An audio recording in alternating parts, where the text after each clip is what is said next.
mayroon talaga dito mga kuha, no? Titingnan natin. Mga kuha, oh. Ayan yung nakita nyo. Ayan, oh. Mababaw lang. Pero lyrics atang nakuha ito mga kuha.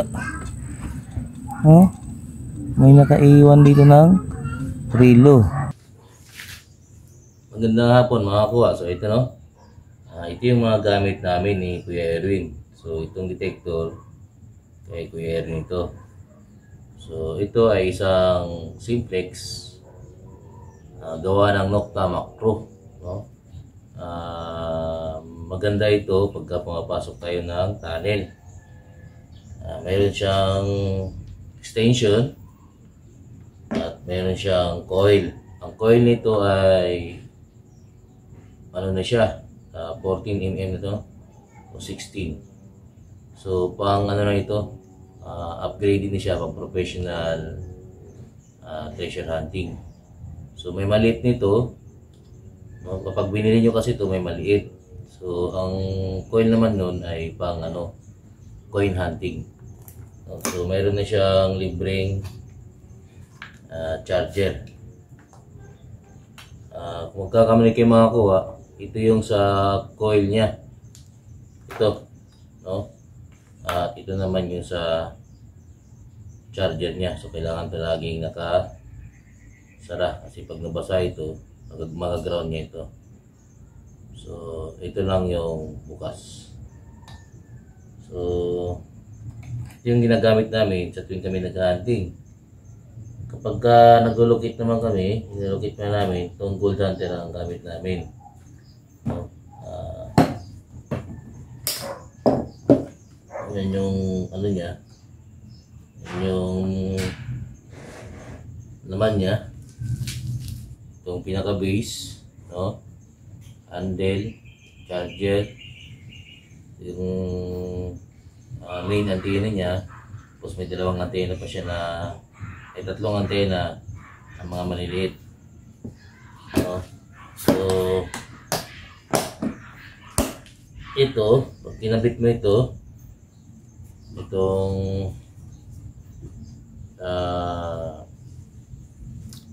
detector, unahin nyo muna ito makakuha.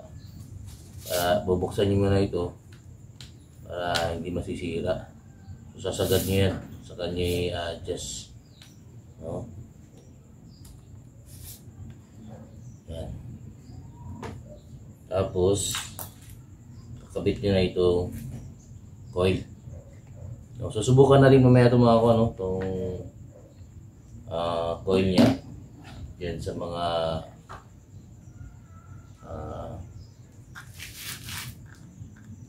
garden kung nakaka-detect siya ng maganda.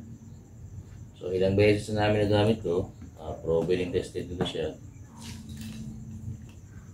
pero kailangan pa rin makahanap.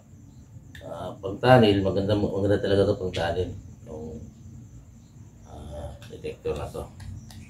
Kasi lahat ng madadaanan mo, kailangan mo siyang i-detect para wala kang maapakan na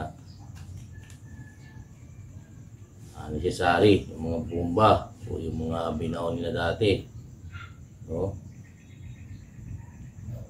So ang ginamit dito, ang pang-lock nila mga kuha, aware kayo kasi nababalik ito, napuputol kasi plastic lang ito. Hindi pwedeng bakal dito kasi tutunog at tutunog lang ito, bakal. So sa kanya yung extension yan. Yan. So yan na siya. Ikutin nyo lang ito para hindi masyado magulo.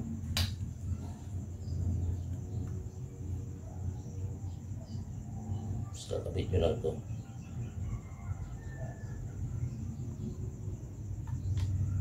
Sa pagkabit nito, trade to mga kuha, no? Yan siya, oh. Naka-trade yan. So trade nyo yan. Yan, para hindi kayo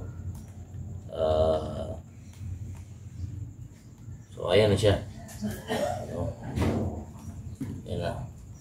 So ito yung charger nya. Ito naman yung charger, no? So ito nga pala mga kuha ay ano na to, 220 volts pwede na siyang i-charge. So, hindi katulad siya ng ibang detector na kailangan mo bumili ng baterya. So ito ay rechargeable. So ilang oras yung gagamitin, siguro nasa matagal na gamit ko nito is ano eh, nasa 15 hours nagagamit ko pa siya. So, kung putol-putol, siguro mga 5 araw buhay pa to. So pag on ito mga kuha, mamaya tuturo ko sa inyo. No? So mga may gold hunter naman dyan ito. No? So na-review ko na to eh. Itong gold hunter mga kuha yan. No? Set talaga yan. So handle, base, charger, antena, small antenna niya, tapos dalawang small antenna pa. So lagi niya napapanood sa akin kung ako ay mag-locate.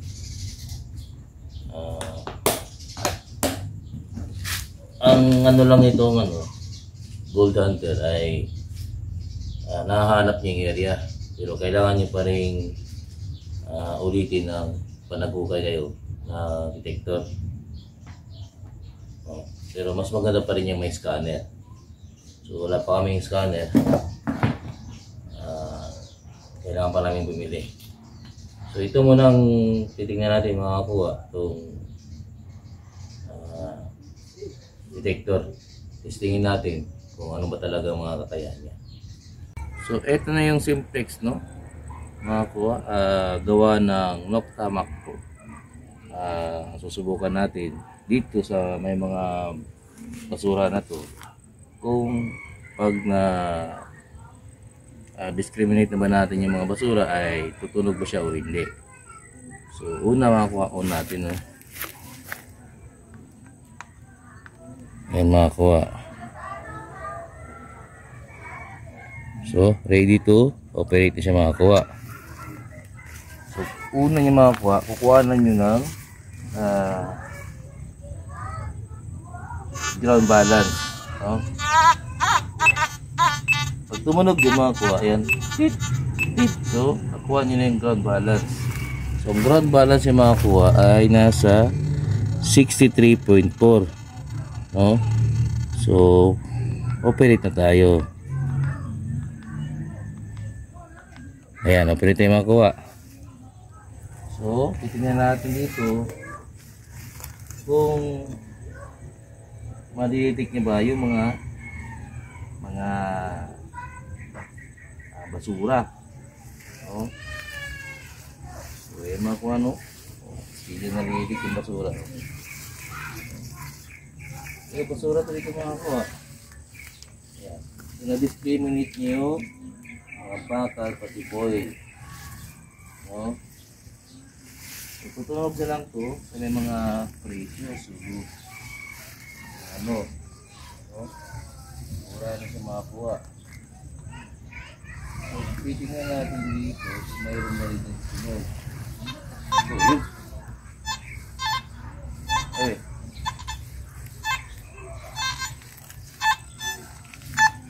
Ayan mga kuha. So, anong number? Oh. Nasa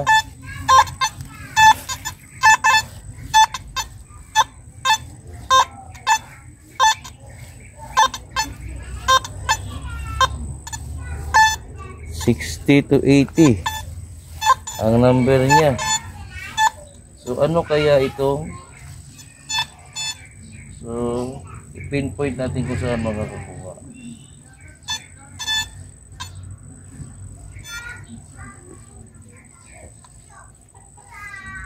Pinpoint natin kung saan.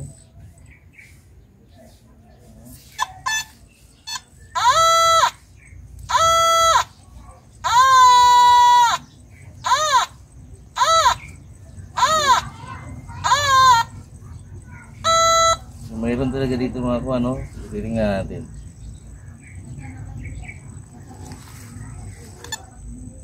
Dilag, kuha lang ako ng ano. So, kuha tayo bulo mga kuha, bulo. Ano kaya ang nandito?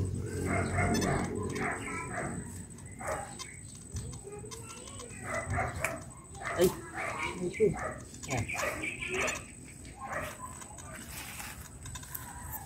Ayan mga kuha, oh.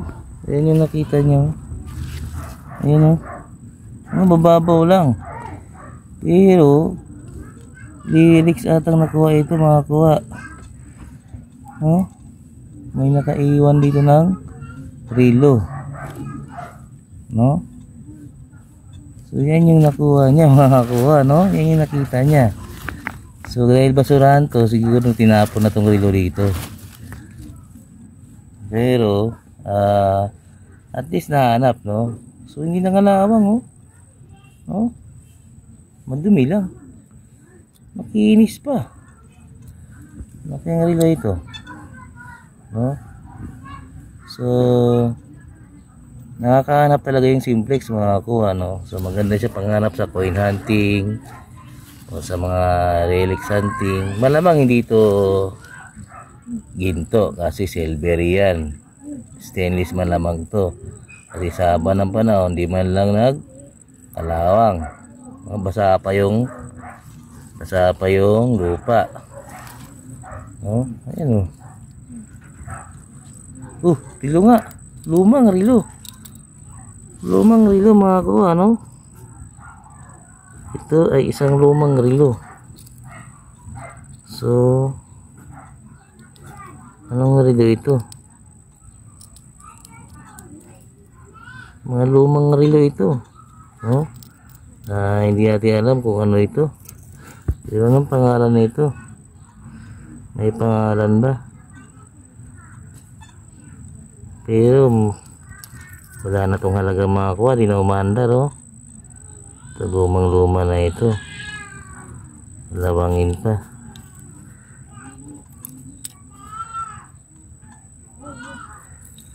Ano kaya to? Natin yung ano. Anong ano na to?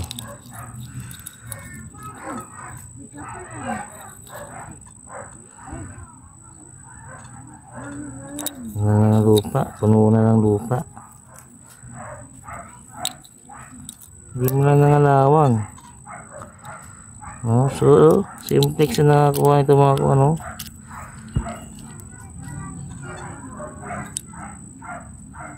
Mukhang bago pa.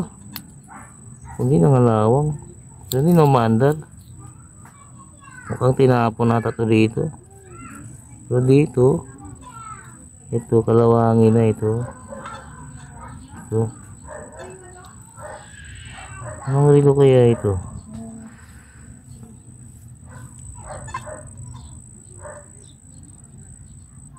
Hindi ko alam mga kuha. Anong relo ito?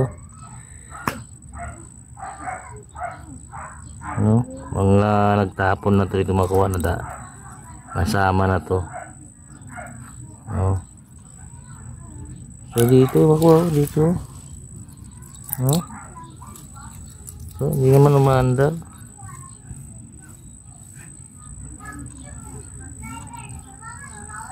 So ibig sabihin ang simplex ay nakakahanap talaga. Nakakuha.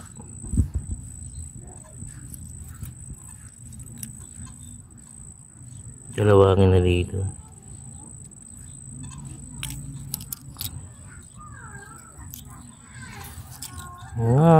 Pang matandang relo ito eh. Yung matandang relo.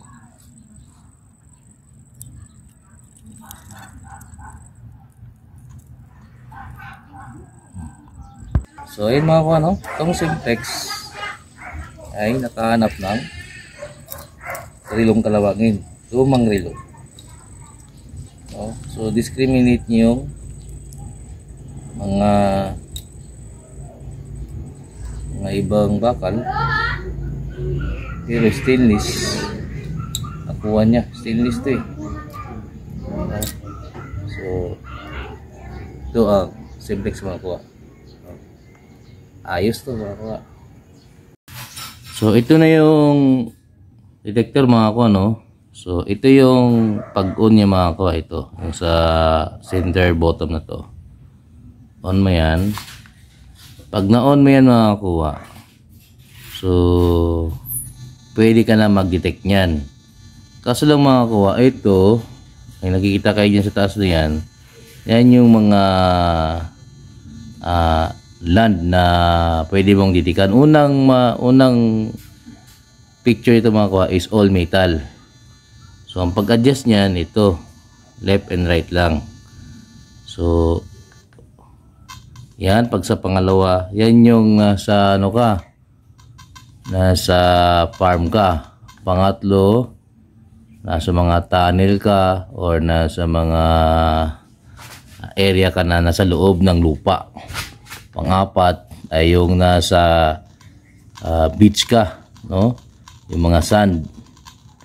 Ang pangatlo nito mga ko ay yung mga nasa bundok ka, yung may mga damo, no? Yung may mga basura, no? Ulitin ko, ito yung pangbundok.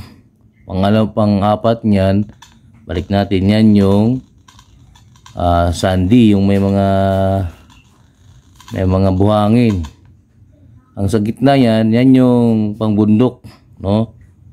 Pwede kang sa tunnel, silalim ng tunnel, pwede yan. So tahimik siya.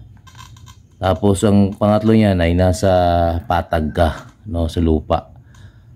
Ang pinakauna, ayan yung all metal, no? Lahat ay ma-detect mo. So yan yung simplex mga kuha, no? Mayroon siyang mga option na pwede mong i-select kung sa dagat ka man, o nasa cave ka man, o nasa patag ka man, yung mga lupa lang, o sa may mga basurahan ka. So pwede mo yan siyang i-select. Sa basurahan mga kuha, dito ka dapat to. Diyan. O, diba? Discrimination yan mga kuha. Tapos kapag nasa mga kuweba ka naman, ito naman. Yan. No? So ang tanong, paano nga ba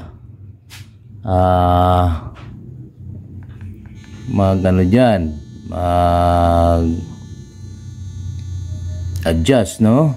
So select mo lang tong ito mga ko, select mo lang tong parang may ano dito, tornilyo, no, nakasulat. Dyan ka mag-adjust, no? Ayan, yan yung volume. Pag pinababaan ko yan, ayan, pag pinataasan ko, aririnig ko na siya. Yan yung tinatawag na frequency, no? Diyan ka ground balance, no? So ilang ground balance ba yung makukuha mo? Tapos pangatlo, yan yung kumbaga ay ilan yung taas ng ano mo, ng paghanap mo, no? Kumbaga ito yung level niya na nakakahanap ka ng mga magagandang metal. Ito yun, 15. So 15 yung nahanap niya magandang metal niyan. So yung F1, F2, F3, yan yung mga pwede mong i-select. Pag sa F1 ka, yung mga ginto, etc. Yung sa F2, yan naman yung mga bronzy, mga relics, no? Tapos ito naman yung pwede ka mag-wifi mga kuha, pwede mo ipasok sa cellphone mo, no? Naka-connect sa cellphone mo.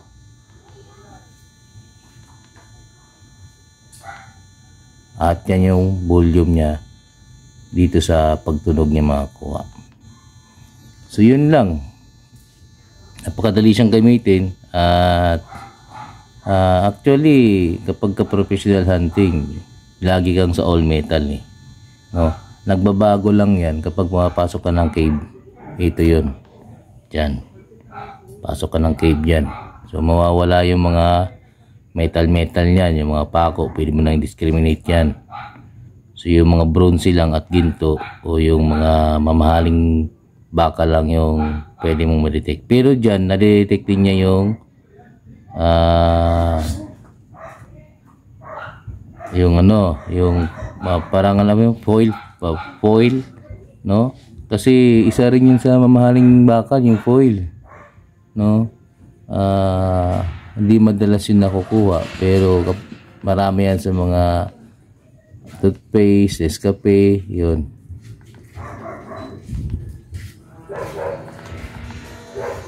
So yan yung Simplex Nocta Macro mga kuha.